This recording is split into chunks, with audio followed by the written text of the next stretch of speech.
आप सभी को प्रणाम। सत्य सनातन की जय। ईश्वर की असीम अनुकंपा से, गुरु महाराज के असीम अनुकंपा से हम सभी लोगों को भगवत चर्चा करने का परम सौभाग्य प्राप्त हो रहा है। गुरु वंदना कर लेते हैं। गुरु ब्रह्मा गुरु विष्णु गुरुर्देव महेश्वर, गुरु साक्षात परब्रह्म, तस्मै श्री गुरुवे नमः। आज हम लोग अयोध्या कांड के श्री रामचरितमानस के उस अंश की तरफ चलेंगे, उस कथा का आनंद उठाएंगे जिसमें आप देखेंगे कि कैकेयी कोप भवन में चली जाती है मंथरा के बहकाव में आकर के। उस परिदृश्य को आज हम लोग देखेंगे। अब देखें, होता अब इधर ये है कि भाई एक तरफ प्रभु के राजतिलक की तैयारी हो रही है, उनके जो बचपन के मित्र हैं वो भी आए हैं, प्रभु राम सबसे मिल रहे हैं, बातचीत कर रहे हैं, उनका स्वागत भी कर रहे हैं समय निकाल करके। जो भी वीआईपीज़ आ रहे हैं उनसे मिल रहे हैं, बात भी कर रहे हैं।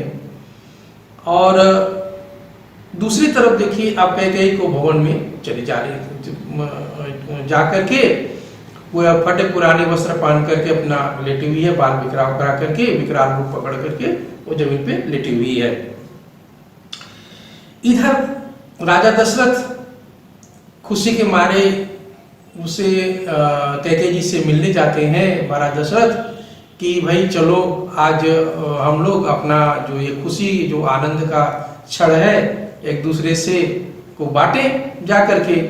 अब वो कैकेयी के राजमहल की तरफ जब बढ़ते हैं तो उसके जो अनुचर हैं, जो सेवक हैं, जो दास दासियां, वो कहती हैं कि महाराज की जय हो।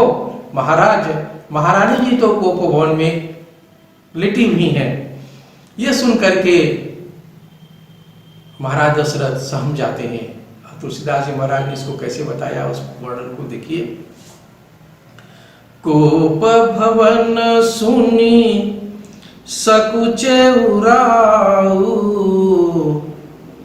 भय बस अगुण परई न पाऊ,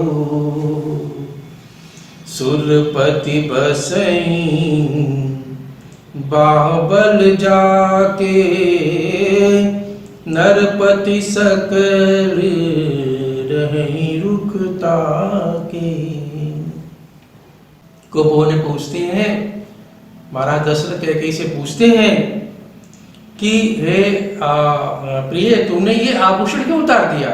इस मोटे वस्त्र को पहन के क्यों लटी हुई हो? बाल को क्यों बिखेर कर रखा है? क्या बात है, तुम बताओ। वो कुछ नहीं बोलती, अपना दूसरी तरफ मुंह को कर लेती है। फिर महाराज पूछते कैकेयी से कि हे महारानी, किस लिए रूठी हो? तुम बताओ तो।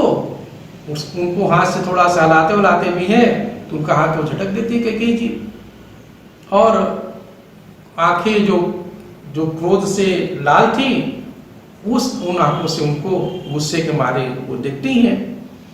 दशरथ जी डर के सहम करके बार बार उसको छूते हैं, समझाते करते हैं कि हे सुमुखी, हे सुलोचनी, हे कोकिल बहनी, हे गजगामिनी, तुम क्यों रूठी हुई हो?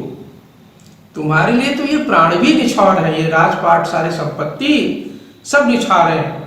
कहीं ऐसा तो नहीं कि तेरे साथ कुछ व्यवहार हुआ है? तू बता, उसको अभी काल के हवाले में कर देता हूं। अब फिर भी नहीं बोलती है तो वो कहती है कि जो तुम्हें सबसे प्रिय है, तुम्हारा पुत्र, उस श्री राम के सौगंध है तुझे, तू बता क्या बात है?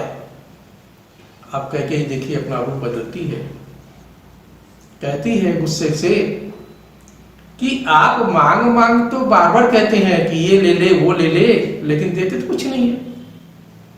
दशरथ सत कहते हैं कि रघुकुल रीति सदा चली आई, प्राण जाऊं पर बचन न जाई। महाराज दशरथ कहते हैं कि हे कैकेयी, सुनो, ये रघुकुल की रीति है, यदि कोई वचन दिया है तो हम प्राण दे देंगे, लेकिन अपने वचन को मिथ्या नहीं होने देते हैं। अब इन सभी वार्तालाप चल रही है तो कैकेयी उनको अपने ग्रिप में ले रही है, और लेते लेते फिर कैकेयी अपने उन दोनों वरदानों को याद दिलाती है कि आपने वरदान देने को कहा था, तो वरदान उसको अब समय आ गया, आपको देना होगा। तुलसीदास जी महाराज लिखते हैं इस तरह से कि सुनहु प्राण प्रिय भावत जी का, बड़ा मार्मिक प्रसंग सुनिएगा। सुनहु प्राण प्रिय भावत जी का, देहु एक बर तहि टीका, मांगऊ दूसर बर कर जोरी, पूर्वहु नाथ मनोरथ मोरी। ये एक वर मांगती, दूसरा क्या कहती है? तापस वेश विशेष उदासी, 14 बरस राम बनवासी। अब देखिए, वो कहती है कि मेरे पुत्र भरत को अभी राजगद्दी दो, और प्रभु राम को वो जानकी सहित, जानकी शब्द का इस्तेमाल तो नहीं करती, फिर कहती है कि वो रस अपने श्री राम को तुम वो मुनि वेश में, वन का जो वेश है, जो तपस्या वाला वेश है, उस वेश में उनको 14 वर्ष का वनवास दे दो। आप देखिए, आप खुद सोचिए, यदि आप पिता होंगे और आपके पुत्र के साथ ऐसा होगा तो क्या बीतेगा आप पे। महाराज दशरथ ये सुन के एकदम सन्न रह जाते हैं, उनके हाथ पैर नहीं हिलते, जैसे लगता है कि एकदम शरीर में कोई जान नहीं है। बहुत देर तक वो कुछ बोल नहीं पाते, चुपचाप खड़े हैं, आंखें स्थिर है, धम्म से बैठ जा रहे हैं। फिर कहते हैं कि हे सुंदरी है, कैकेयी उसको मनाते हैं, कहते हैं कि तुम ये क्या मांग रही हो, तुम कुछ और मांग लो, मेरा प्राण ले लो, मेरा संपत्ति लो, पूरा राज्य ले लो, लेकिन प्रभु के लिए, बेटे के लिए ऐसा मत हो कि वो वन में जाए। अब इस रहस्य पर्दे से हम आपका पर्दा उठाएंगे कि वरदान, वो जो 2 वरदान थे, दशरथ को, महाराज को किन परिस्थितियों में देना पड़ा था। आप सभी को भी समझने की जरूरत है कि विशेष भावना में आकर के कोई कार्य ऐसा आप ना करें जो भविष्य में आपके लिए घातक हो। जैसे कि यदि ठीक है, आप कमा रहे हैं, कमा रहे हैं, आपने संपत्ति बनाई हुई है, और भावना में आकर के यदि आपने उस संपत्ति को अपने बेटों के नाम कर दिया, पुत्रियों के नाम कर दिया, तो आप निश्चित मानिए कि आप उसी कालिदास से कहानी आपकी होगी कि अपने पैर पे आप कुल्हाड़ी मार करके बैठ जाएंगे। खैर, उस 2 वरदान की हम बात आपसे कह रहे थे। एक बार क्या हुआ कि देवराजेंद्र असुरों से युद्ध कर रहे थे। उन्होंने अपनी मदद के लिए महाराज दशरथ को बुलाया। अब महाराज दशरथ के साथ कैकेयी भी साथ चली गई। अब झगड़ा तो, लड़ाई तो आकाश मार्ग में हो रहा था देवता असुरों में। तो अब क्या करती है कि अब ये कैकेयी देखती है कि महाराज दशरथ किसी वजह से वो मूर्छित हो जा रहे हैं, बेहोश हो जा रहे हैं। तो कैकेयी अब क्यों मूर्छित होती है, उसके पीछे भी एक कथा है कि शनिचर जो है वो हमेशा महाराज दशरथ के विरुद्ध रहते थे। अब वो शनिचर चाहते थे कि किसी तरीके से दशरथ के प्राण हम हर लें। और कैकेयी भी जो है ना, देखिए अब यहाँ पे वो भी पतिव्रता है, उसने अपने पति की सेवा भी आजन्म किया हुआ है। तो अब शनि महाराज भी उसके तप के बल से महाराज दशरथ के प्राण नहीं ले पा रहे हैं, उनका कुछ अहित नहीं कर पा रहे हैं। तो शनिचर जो है वो राक्षसों की तरफ से होकर के अब इनका नुकसान करने के देवताओं का। अब ये महाराज दशरथ यहाँ मूर्छित हो जा रहे हैं। तो अब कैकेयी क्या करती है कि वो बुद्धिमती बड़े मन से सारथी बन जाती है और उस रथ को आकाश मार्ग से धीरे धीरे संभालते वो जमीन पर ले आती है। महाराज के दशरथ के प्राण बच जाते हैं।